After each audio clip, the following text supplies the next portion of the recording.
Indeed, why is the outside world so interested in the American election? The person who takes the White House after Barack Obama will have a lot of influence on how the war on ISIS, world trade and foreign relations are conducted. Our Duncan Hayemba looks at the issues that surround the U.S. election.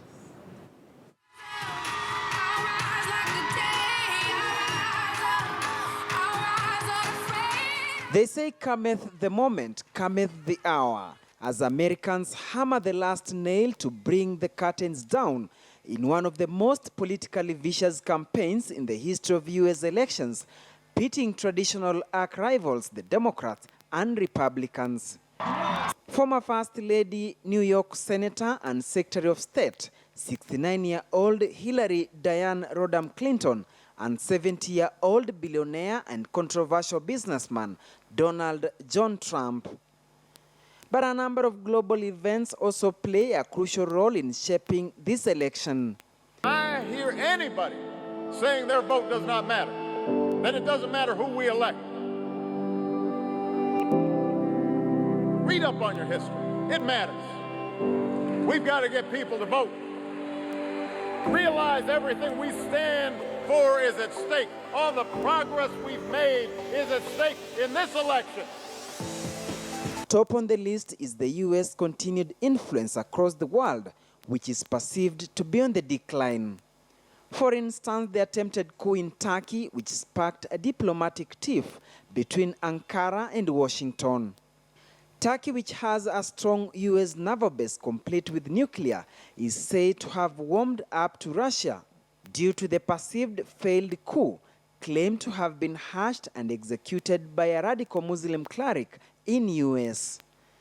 Losing Turkey, an economic and military ally, would be seen as a big blow, and as such, Americans will vote for a candidate who will have a global goodwill that will come handy in restoring such ties. Still on the U.S. influence across the world, the U.S. is accused of having sat back and watched as Russia covertly annexed Crimea in Ukraine, with more questions being raised on the seemingly frosty relations with Israel, which has traditionally been U.S. dependable ally. Ukraine's sovereignty and territorial integrity must be respected, and international law must be upheld. And so Russia's decision to send troops into Crimea has rightly drawn global condemnation. From the start, the United States has mobilized the international community in support of Ukraine to isolate Russia for its actions and to reassure our allies and partners. We saw this international unity again over the weekend when Russia stood alone in the UN Security Council defending its actions in Crimea. And as I told President Putin yesterday, the referendum in Crimea was a clear violation of Ukrainian constitutions and international law, and it will not be recognized by the international community. Therefore, America might be forced to settle for a candidate who will restore the nation's influence across the world to continue on a high where outgoing President Barack Obama has left, having restored U.S. relations with both Japan and Cuba. My name may not be on the ballot, but our progress is on the ballot. Tolerance is on the ballot. Democracy is on the ballot. Justice is on the ballot. Good schools are on the ballot. Ending mass incarceration, that's on the ballot right now. There's no such thing as a vote that doesn't matter. It all matters. Religion could also be another factor. Whereas Democratic candidate Hillary Clinton has campaigned on a platform of religious tolerance, Republicans' Donald Trump has been categorical, stating that once elected, he will issue a temporary ban on Muslims from traveling to the U.S., a stand that has attracted worldwide condemnation. Let's prove that love trumps hate.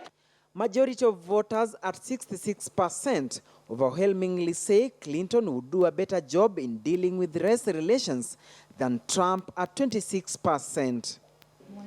Immigration is also another thorny issue which Trump has promised to build a wall along Mexico and U.S. border To block illegal cross-border movement, the cost to be met by Mexico and promised en masse deportation of all illegal immigrants.